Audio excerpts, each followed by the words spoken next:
I believe in God our Father. I believe in Christ the Son. I believe in the Holy Spirit. Saya kira kita semua familiar dengan ini. Apa yang dapat memisahkanku dari kasih-Mu, Tuhan, sahabatku, kelaparan, ketelanjangan, tak satu pun tak. Saudara tahu lagu ini kok? Tahu? Kalau tahu pulang baru menyanyi. Tapi saya mau sampaikan kepada saudara, ketika saudara tadi ada yang sampai tutup mata dan mengatakan, apa yang dapat memisahkan kita dari kasih Kristus? Kelaparan kah? Saudara supikir baik-baik. Supikir baik-baik bahwa nanti kelaparan pun tidak akan pisahkan kita dari kasih Kristus. Sudah pikir. Jadi lapar juga tidak apa-apa. Biar miskin tidak apa-apa. Saya lihat saudara ragu-ragu sekali untuk mengatakan itu. Kenapa hal ini saya mulai di awal saudara-saudara? Karena ini hanya bisa diucapkan oleh orang-orang yang beriman. Teks ini berkaitan sekali dengan sebuah keyakinan iman. Yang tidak beriman tidak usah pakai perasaan untuk omong di sini. Karena ini hanya pernyataan orang beriman. Paulus mengatakan ini karena dia sungguh-sungguh mengalami sesuatu dengan Tuhan. Paulus bilang penderitaan ringan yang saya alami tidak dapat dibandingkan dengan kekekalan yang Tuhan sudah kerjakan buat saya. Paulus bilang penderitaan-penderitaannya itu ringan-ringan. Saya coba periksa sejumlah hal yang menjadi penderitaan Paulus. Satu, Paulus pernah tenggelam di laut. Ringan. Supaya kalau ada yang bilang ringan, coba ikut saya pi weba. Saya lepas dia di situ baru dia tahu ini ringan atau berat. Paulus pernah di penjara, ringan. Paulus pernah dicambuk. Dalam tradisi cambuk Romawi itu satu kali hukuman cambuk kena pukul 39 kali. Di ujung cambuk itu ada semacam gading yang melengkung begini. Jadi kalau dia kena diisi, dia tarik bawah satu kali. Ringan. Tapi kemudian Paulus bilang ini ringan. Kenapa? Bagi dia ini belum seberapa kalau dibanding dengan penderitaan Kristus yang luar biasa. Makanya tadi saya tanya kembali kepada saudara, apa memang supikir baik-baik? Karena banyak orang ini mengikut Tuhan ini belum tentu baik-baik dengan Tuhan, belum tentu. Hal ini serius saudara-saudara, karena kita pun tema bilang begini, tak terpisahkan. Tak terpisahkan itu artinya tidak terpisah. Tidak terpisah itu artinya melekat. Pakai bahasa Kupang bilang malengket. Berarti kalau saya di mana, Tuhan pun ada di, yakin. Jadi kita di mana, Tuhan ada di situ, yakin. Tapi itu kita melengket dengan Tuhan atau Tuhan duduk di sebelah kita di lain tempat. Ini hal serius. Saya berefleksi saudara, ketika Tuhan menyebut akulah jalan, dia bukan sekaligus, dia bukan sekedar jalan biasa. Dia sekaligus adalah tujuan. Dia sekaligus tujuan. Contoh, saya dari El Tari menuju ke sini. Ikut jalan toh? Waktu saya sampai di Getsemani, jalan di depan masih penting kok tidak buat saya. Waktu saya sampai sini itu jalan raya di depan masih penting buat saya tuh. Kalau begitu dia sekaligus menjadi tujuan. Ada banyak orang berjalan bersama-sama dengan Tuhan untuk kepentingannya, tapi Tuhan tidak menjadi tujuan. Jadi kalau kita bicara dengan pasti bahwa kita belum tentu terpisahkan dari kasih Kristus, saya kira itu rugi. Saya kasih contoh. Ada satu anak muda bikin rumah bagus sekali. Di lantai 1 bagus, lantai 2 lebih bagus lagi, lantai 3 lebih bagus lagi, sampai lantai ke-7 itu paling bagus. Setelah semua itu sudah bagus-bagus, dia kasih tahu Tuhan, Tuhan, saya mau Tuhan hadir di saku rumah.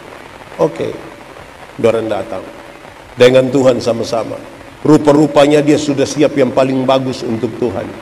Dia kasih Tuhan itu di lantai 7 karena fasilitas terbaik ada di lantai 7. Lalu saudara tahu, malam hari itu cerita-cerita habis dengan Tuhan, dia bilang, Tuhan naik kau tidur sudah. Tuhan sampai di lantai 7, dia turun di bawah, dia di lantai 1. Pas mau tidur begini, tiba-tiba dia rasa ada yang dobrak pintu. Dia coba cek, ternyata ada iblis 3 orang. Itu iblis 3 orang. Oh, iblis 3. Dan orang, iblis 3. Nanti kalau orang sudah di iblis lah, saya tidak mau. Ada iblis 3. Dorong, baku dorong, pidatan dengan sekuat tenaga, dia berusaha begitu rupa. Terakhir itu iblis kalah. 3. Selesai. Besok malam, pas dia mau tidur lagi, dia rasa ada yang dobrak pintu. Dia datang, ternyata iblis bukan saja 3, dia tambah 9. Jadi berapa? 2. Baku dorong, pidatan. Terakhir dia menang, tapi dia rasa ini dia pun tenaga terakhir. Dia bayangkan, ini kalau besok dia datang lagi lebih banyak, sesulit menang. Tiba-tiba dia pikir, loh, Tuhan kan ada di sini, tapi kenapa iblis datang di sini? Dia cari bab tua di lantai 7. Dia bilang, Tuhan, yo, sutidur kok? Belum. Kenapa? Bisa omong-omong sedikit? Oh bisa. Kenapa? Tuhan minta maaf. Kok Tuhan ada di sini, tapi kenapa iblis datang terus di sini? Coba cerita. Dia cerita kalau malam pertama 3, malam kedua berapa? Harusnya kalau Tuhan ada di sini kan iblis tidak usah ada di sini. Tapi kenapa iblis ada di sini? Tuhan tanya itu di lantai berapa? Lantai 1. Tapi di lantai 7 tidak ada. Oh iya. Bapak bisa ceritakan sedikit kenapa? Tuhan bilang begini, anaknya, lu taruh saya di lantai 7. Lantai 7 itu karena saya ada, iblis tidak datang. Lu tidak taruh saya di lantai 1, lantai 2, lantai 3. Karena itu iblis tahu engkau sendiri, makanya dia datang di situ.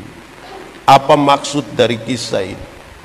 Banyak orang pikir dia tinggal sama-sama dengan Tuhan, tapi dia tidak mempercayakan semuanya bersama-sama dengan Tuhan. Ada orang punya kamar doa tuh ada di rumah. Bagus kan kalau ada kamar doa yang di dalamnya ada gitar. Itu gitar tidak boleh menyanyi kisah kasih di sekolah, hanya boleh lagu saya mau ikut Yesus. Bagus kan? Tapi Tuhan dia hanya taruh di dalam kamar doa. Di ruang tamu Tuhan tidak ada, di kamar tidur Tuhan tidak ada, di semua tempat Tuhan tidak ada kecuali di kamar doa. Hasilnya yang lebih berkuasa di itu rumah bukan Tuhan, dia yang berkuasa. Saya tambah 1. Saudara lihat bahwa kalau Tuhan ada bersama-sama dengan kita dalam rumah kita, aman kok tidak? Aman kok tidak? Yakin aman. Saya mau kasih saudara, kalau Tuhan ada di sebuah rumah, Tuhan ada di saudara rumah, suami-suami akan takut pukul istri. Istri takut maki suami. Kenapa? Karena Tuhan ada. Saya kasih contoh. Suami-suami, istri-istri kalau bertengkar, itu kalau pendeta datang saja dong perasaan. Betul kok tidak? Itu baru pendeta. Ada ribut, maki, segala macam. Tiba-tiba pendeta bilang, "Shalom, selamat malam, dong takut baik." "Shalom Bapak." Aduh, shalom. Aduh, shalom Bapak. Mari, aduh. Mari mama, mari teh, aduh, mari. Itu baru pendeta. Apalagi jadi kalau Tuhan ada di rumah saudara, setiap kali suami terlalu marah, kau mau tampeleng di pu istri, dia bilang, untung baik ada Tuhan. Kalau sone mama mati, untung baik ada Tuhan. Setiap kali mama terlalu marah mau maki suami di bapa, untung baik. Ada siapa? Di sini ada suami yang biasa pukul istri? Ada. Bab tua ada di sini. So tunjuk. Itu berarti tidak ada Tuhan dong, tidak melekat dengan Tuhan, tidak menempel dengan Tuhan. Di sini ada ibu-ibu yang biasa bamaki. Ada. Dia majelis atau jemaat atau majelis jemaat. Nah, ini yang jadi masalah buat kita, saudara. Jadi saya bilang pada saudara, kalau melekat dengan Tuhan itu berarti kita ada di mana Tuhan ada di situ. Kalau baru pendeta ada saja kita perasaan, apalagi kalau Tuhan yang ada di situ. Jadi banyak orang mengaku percaya dengan Tuhan, mau jalan dengan Tuhan, tapi dia tidak rela menempel dengan Tuhan, tidak rela. Itu dia pun soal. Saudara-saudara, lalu mari kita lihat lebih lanjut. Ini tema dan ini pembacaan ini ringan sebenarnya.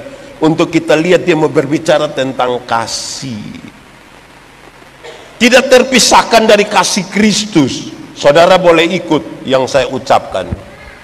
Kasih ialah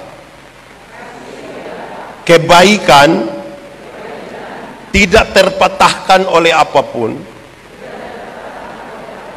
tidak berubah menjadi kebencian. Saya ulangi, kasih ialah kebaikan tidak terpatahkan oleh apapun, tidak berubah menjadi kebencian. Oke, sekarang saya mau tanya saudara, karena begitu besar kasih Allah akan dunia ini, amin. Berarti Tuhan Allah mengasihi dunia, amin. Apakah dunia mengasihi Tuhan Allah? Apakah dunia mengasihi Tuhan Allah? Tidak. Lalu apakah karena dunia tidak mengasihi Tuhan Allah, Tuhan berhenti mengasihi dunia? Saudara lihat, tidak terpatahkan oleh apapun. Lalu apakah karena dunia itu tidak mengasihi Tuhan Allah, lantas Tuhan benci terhadap dunia? Jadi kalau saudara mengaku punya kasih dan dekat melengket dengan Tuhan, sama-sama. Kasih ialah kebaikan tidak terpatahkan oleh apapun, tidak bisa berubah menjadi kebencian. Ini dia pun soal. Saya mau tanya saudara, saudara pernah dengar ini kalimat kok tidak? Ketika saudara terlalu baik dengan satu orang, lantas dia tunjuk dia pun sifat asli, dan saudara tidak suka, lantas saudara bilang begini, saya terlalu sayang kamu, tapi mulai saya tahu lupu sifat begini, maaf. Setiap kali lihat lupu muka tuh saya pernah dengar itu kalimat? Atau sendiri omong? Itu bukan kasih, itu egois. Kasih ialah kebaikan tidak terpatahkan oleh apapun, tidak pernah bisa berubah menjadi. Itu yang membuat kalau orang mau ada di dalam kasih, orang bertanya, kasih Tuhan itu seperti apa? Yang tadi, kebaikan tidak terpatahkan oleh apapun dan tidak berubah menjadi